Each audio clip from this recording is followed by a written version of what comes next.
नमः शिवाय। 16 सोमवार व्रत कोई भी कर सकता है, लेकिन कुंवारी कन्याएं विशेष रूप से इस व्रत को विधि विधान से करे तो मनचाहा वर पाने का आशीर्वाद पाती है। सोमवार का व्रत श्रावण, चैत्र, वैशाख, कार्तिक और माघ महीने के शुक्ल पक्ष के पहले सोमवार से शुरू किया जाता है। कहते हैं इस व्रत को 16 सोमवार तक श्रद्धा पूर्वक करने से सभी मनोकामनाएं पूर्ण होती है। 16 सोमवार व्रत कथा। एक समय की बात है, पार्वती जी के साथ भगवान शिव भ्रमण करते हुए धरती पर अमरावती नगर में आए। वहां के राजा ने शिव जी का एक मंदिर बनवाया था। शंकर जी वहीं ठहर गए। एक दिन पार्वती जी ने शिव जी से बोली, नाथ आइए आज चौसर खेलें। खेल शुरू हुआ।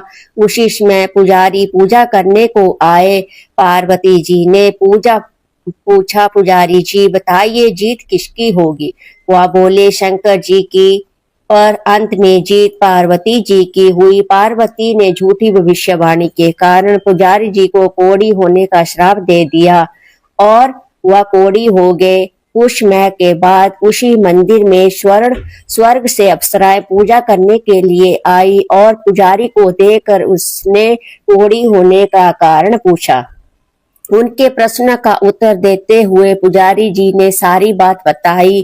तब अप्सराओं ने उन्हें 16 सोमवार के व्रत के बारे में बताते हुए महादेव से अपने कष्ट हरने के लिए प्रार्थना करने को कहा। पुजारी जी ने उत्सुकता से व्रत की विधि पूछी। अप्सरा बोली, बिना अन्न व जल ग्रहण किए सोमवार को व्रत करें और शाम की पूजा करने के बाद आधा सेर गेहूं के आटे का चूरमा तथा मिट्टी की 3 मूर्ति बनाए और चंदन, चावल, घी, गुड़, दीप, बेलपत्र आदि से भोले बाबा की उपासना करें। बाद में चूरमा भगवान शंकर को चढ़ाए और फिर इस प्रसाद को 3 हिस्सों में बांटकर एक हिस्सा लोगों में बांटे, दूसरा गाय को खिलाएं और तीसरा हिस्सा स्वयं खाकर पानी पिए। इस विधि से 16 सोमवार करें और 17वें सोमवार को 5 सेर गेहूं के आटे की बाटी का चूरमा बनाकर भोग लगाकर बांट दे। फिर परिवार के साथ प्रसाद ग्रहण करें। ऐसा करने से शिव जी तुम्हारे मनोरथ पूर्ण करेंगे। यह कहकर अप्सरा स्वर्ग को चली गई। पुजारी जी यथा विधि व्रत का पूजन करने लगे और रोग मुक्त हुए। कुछ दिन बाद शिव पार्वती दोबारा उस मंदिर में आए। पुजारी जी को कुशल पूर्वक देख पार्वती ने उनके रोग मुक्त होने के कारण पूछा। तब पुजारी ने उनसे 16 सोमवार की महिमा का वर्णन किया, जिसके बाद माता पार्वती ने भी यह व्रत किया और फल स्वरूप रूठे हुए कार्तिकेय जी मां के आज्ञाकारी हुए। इस कार्तिकेय जी ने भी मां गौरी से पूछा कि क्या कारण है कि मेरा मन आपके चरणों में लगा, जिस पर उन्होंने अपने व्रत के बारे में बतलाया। तब गौरी पुत्र ने भी व्रत किया, जिसके फल स्वरूप उन्हें अपना बिछड़ा हुआ मित्र मिला। मित्र में भी अचानक मिलने के कारण पूछा और हरि व्रत की विधि जानकर उसने भी विवाह की इच्छा से 16 सोमवार का व्रत किया। व्रत के फल स्वरूप वह विदेश गया। वहां राजा की कन्या का स्वयंवर था। उस राजा का प्रण था कि हाथनी जिसको माला पहनाएगी उसी के साथ पुत्री का विवाह होगा। वह ब्राह्मण भी स्वयंवर देखने की इच्छा से एक ओर जा बैठा। हाथनी ने माला उस ब्राह्मण कुमार को पहनाई। धूमधाम से विवाह हुआ। तत्पश्चात दोनों सुख से रहने लगे। एक दिन राजकन्या ने पूछा, नाथ आपने कौन सा पुण्य किया जिससे राजकुमारों को छोड़ हाथनी ने आपका वर्णन किया? ब्राह्मण ने 16 सोमवार का व्रत विधि बताया। राजकन्या ने पुत्र प्राप्ति के लिए व्रत किया और सर्व गुण संपन्न पुत्र प्राप्त किया। बड़े होने पर पुत्र ने पूछा, माता जी किस पुण्य से आपको मेरी प्राप्ति हुई? राजकन्या ने अपने पुत्र को भी शिव जी के इस व्रत के बारे में बतलाया।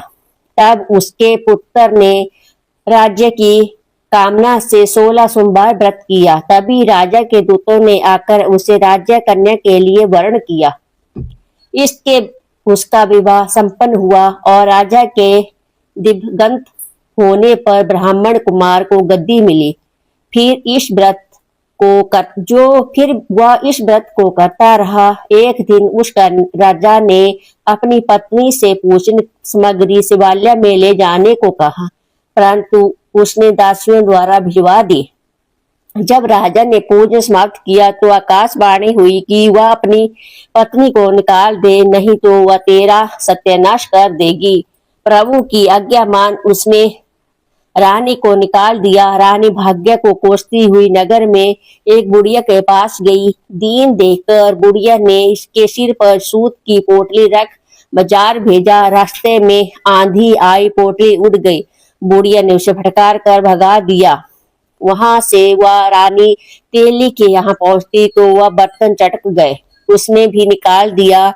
पानी पीने नदी पर पहुंची तो नदी सूख गई। सरोवर न पहुंची तो हाथ का स्पर्श होते ही जल में कीड़े पड़ गए। उसने उसी जल को पिया। आराम करने के लिए जिस पेड़ के नीचे जाती वह सूख जाता। वन और सरोवर की यह दशा देखकर ग्वाल इसे मंदिर के गोसाई के पास ले गए। सारी कथा जान वह समझ गई यह कुलीन अबला आपत्ति की मारी है। तब वह धैर्य बांधते हुए बोले, बेटी तू मेरे यहाँ रह, किसी बात की चिंता मत कर। रानी आश्रम में रहने लगी, परंतु जिस वस्तु पर उसका हाथ लगे उसे कीड़े पड़ जाते। दुखी हो गोसाई जी ने पूछा, बेटी किस देव के अपराध से तेरी यह दशा हुई? रानी ने बताया, मैंने पति की आज्ञा का उल्लंघन किया और महादेव जी के पूजन में नहीं गई। तब गोसाई जी ने शिव जी से प्रार्थना की और बोले, बेटी तुम 16 सोमवार का व्रत करो। रानी ने विधि पूर्वक 16 सोमवार व्रत किया। इसके पश्चात इसके प्रभाव से राजा को रानी की याद आई और दूतों को उसकी खोज भी करने भेजा। आश्रम में रानी को देखकर दूतों ने रानी का पता बताया। तब राजा ने जाकर गोसाई जी से कहा, महाराज यह मेरी पत्नी है। शिव जी के कष्ट रुष्ट होने से मैंने इसका परित्याग किया था। अब भगवान शंकर की कृपा से इसे लेने आया हूँ। आप इसे जाने की आज्ञा दें। गोसाई जी की आज्ञा से राजा रानी नगर में आए। प्रजा उनके स्वागत में पूरे नगर को सजाया, बाजे बजने लगे, मंगल गीत गाए। इसी के साथ राजा शिवजी की कृपा से हर वर्ष 16 सोमवार व्रत को कर रानी के साथ आनंद से रहने लगा। अंत में शिवलोक को प्राप्त हुए। इसी प्रकार जो मनुष्य भक्ति से विधि पूर्वक 16 सोमवार व्रत करता है, कथा सुनता है, उसकी सभी मनोकामनाएं पूर्ण होती है और अंत में शिवलोक को प्राप्त होता है।